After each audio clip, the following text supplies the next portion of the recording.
Bonjour à tous et bienvenue sur ma chaîne. Je vais partager avec vous 5 choses que j'aurais aimé savoir sur ma propre transition académique vers le monde professionnel. Sans plus tarder, allons au premier point. Savoir écouter son intuition. Le premier point que j'aurais aimé comprendre plus tôt, c'est l'importance d'écouter son intuition.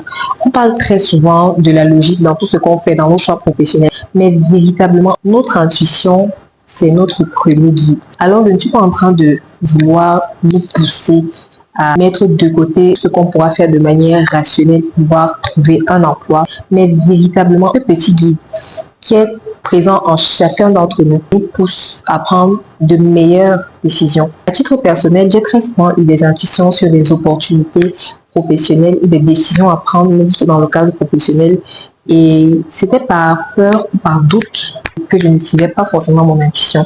Mais en prenant du recul, j'ai réalisé que cette intuition était en réalité un guide qui me permettait d'échapper à certaines situations ou alors de ne pas être associé soit à certaines personnes, soit à certains cas pas forcément sains pour moi. Écouter son intuition demande des fois aussi de sortir de sa zone de confort. Le message à retenir ici, ce n'est pas de prendre une décision de manière drastique sur la base de notre intuition, mais c'est véritablement de maintenir un équilibre entre notre pensée rationnelle et notre intuition. C'est très important. Et justement, en parlant d'équilibre, ça me ramène à une leçon cruciale que j'ai apprise avec le temps. Personne n'a la science infuse. Même pas ton N+1. Personne. Ne le dis pas pour encourager la médiocrité, parce que on associe beaucoup notre génération à une génération qui ne veut pas fournir d'efforts. Mais il est important que nous puissions prendre conscience que même l'expert qui est en face de nous a un jour été novice.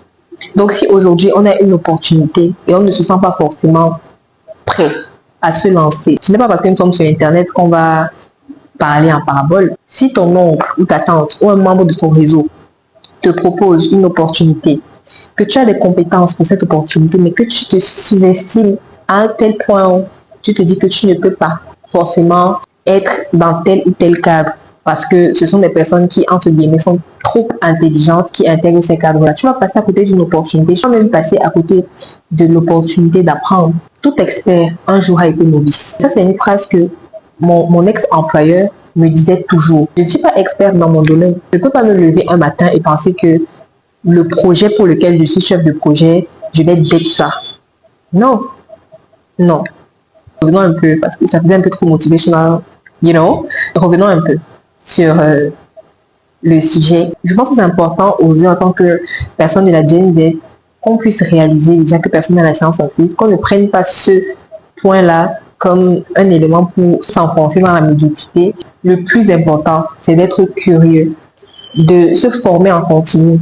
Parce qu'aujourd'hui, avec Internet, on a cette accessibilité à l'information, aux livres, à certaines revues véritablement critiques qui nous permettent d'apprendre, d'affiner notre esprit critique. Et rien ne vaut qu'une expérience pour véritablement apprendre. Ce qui nous ramène au troisième point, le rôle du stage académique / professionnel ou alors un cadre dans lequel nous pouvons créer de la valeur. Le troisième point, qui est peut-être l'un des plus importants, c'est la quatrième fois que je l'ai dit. Évidemment, tous ces points sont si importants.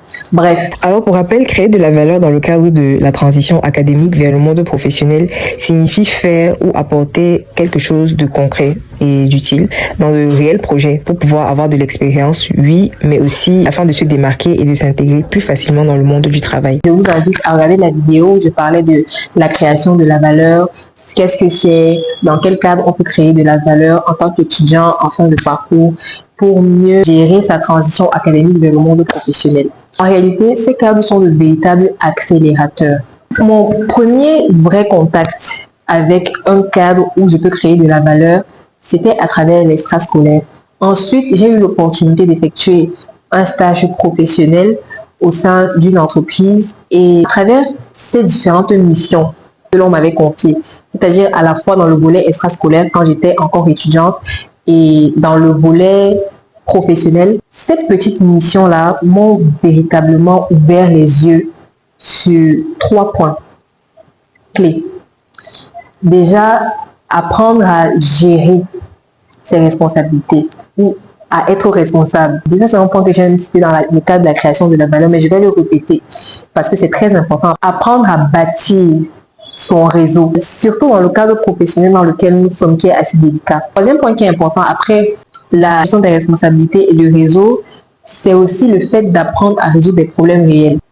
C'est vrai qu'au sein de l'université, il y a des programmes afin que nous puissions véritablement entrer dans le volet pratique de notre métier, mais ce n'est pas à une fréquence qui nous permet de savoir ce à quoi nous attendre lorsqu'on entre dans le monde professionnel. Le fait de gérer des problèmes réels nous donne l'avantage d'avoir le sens des réalités professionnelles. Le message que je pourrais faire passer dans ce troisième point que j'aurais aimé savoir, c'est véritablement de nous rapprocher le plus possible dans un cadre qui nous permet de créer de la valeur, dans un cadre où nous sommes capables véritablement d'être capables de gérer au-delà d'observer les situations réelles. Alors passons au quatrième point. Le quatrième point met l'accent sur un élément qui était dans le troisième.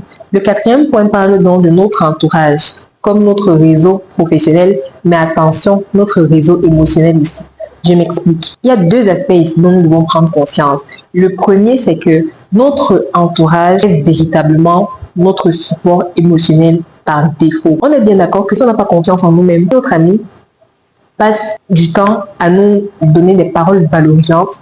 À un moment donné, même si on n'a pas confiance en nous-mêmes, ces paroles-là vont véritablement booster notre confiance en nous. Je pense que c'est un constat qu'on a déjà eu à faire. Et inversement, lorsqu'il y a une expérience négative que vous vivez avec votre ami, ça vous affecte. Le second point que j'aimerais aborder ici, c'est le support professionnel. On ne réalise pas que notre entourage est par défaut notre réseau. Notre entourage a ce pouvoir-là. Au-delà de l'aspect, c'est important de bien s'entourer, c'est important de savoir s'entourer. Oui, c'est vrai, c'est important de savoir s'entourer, mais véritablement, on n'a pas conscience de l'apport de notre entourage. Ne négligeons pas notre entourage. Notre entourage, c'est par défaut.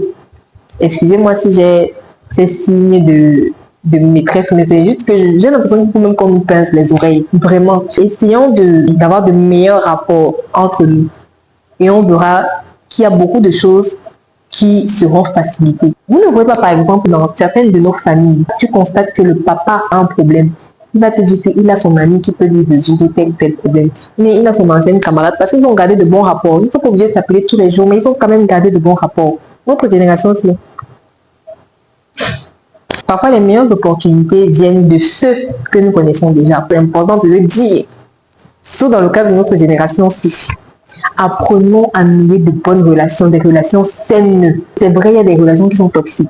Mais au-delà de ça, je ne suis pas en train de... Et là, je ne dis pas dans le sens de « un jour, cette personne va nous aider ». Non, tout simplement pour que nous ayons un peu de paix dans cette société qui est déjà pas pacifique. Ça a été un vrai défi en 2024. Mais à titre personnel, j'apprends à nouer de meilleures relations avec mon entourage. C'est très important. Tout simplement, au-delà de l'aspect opportuniste de la chose, je pense qu'en résumé, on a véritablement compris l'essence de ce quatrième point qui était vraiment basé sur l'aspect relationnel. Maintenant que c'est fait, on peut valablement passer au cinquième point. Nous devons être ouverts au changement. Chers étudiants, chères étudiantes qui préparent sa transition académique dans le monde professionnel ou un novice du monde de l'emploi, soyons ouverts, moi-même je m'inclus, soyons ouverts au changement. Le monde professionnel évolue vite, très vite. Et parfois, ce qu'on pense souvent être notre chemin idéal se transforme complètement. Donc, lorsque, en tant qu'étudiant en fin de parcours, on prépare notre transition académique vers le monde professionnel, il faut que nous nous mettions en tête un fait indéniable. On ne va pas forcément être dans le domaine d'activité que nous avons étudié à l'école. Par exemple, j'ai dû m'adapter à de nouvelles situations et c'est dans ces expériences que j'ai le plus grandi. C'est vrai que tout n'est pas clair comme de l'eau de roche dans la vision que j'ai de ma profession, mais je commence déjà à voir un peu le bout du tunnel. Nous sommes à la vingtaine, misons sur les expériences, ne nous précipitons pas pour tout savoir. C'est vrai qu'aujourd'hui, avec Internet, on est en face des personnes qui nous disent à 15 ans, je savais déjà ce que je voulais faire. À 13 ans, je savais que je voulais devenir pilote. Il faut savoir ce qu'on veut dans la vie. Chaque personne a sa voie qui lui est propre. Il y a des personnes qui, après l'université, seront dans un cadre jugé d'idéal.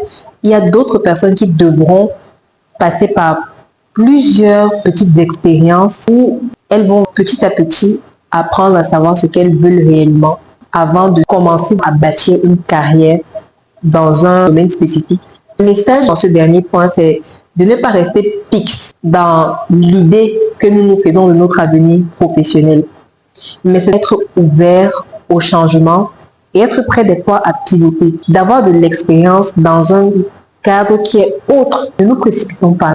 Les amis, pour conclure, voilà donc mes 5 leçons principales que je voulais partager avec vous afin de mieux préparer sa transition académique vers le monde professionnel. Merci de m'avoir écouté. Bonne année les amis.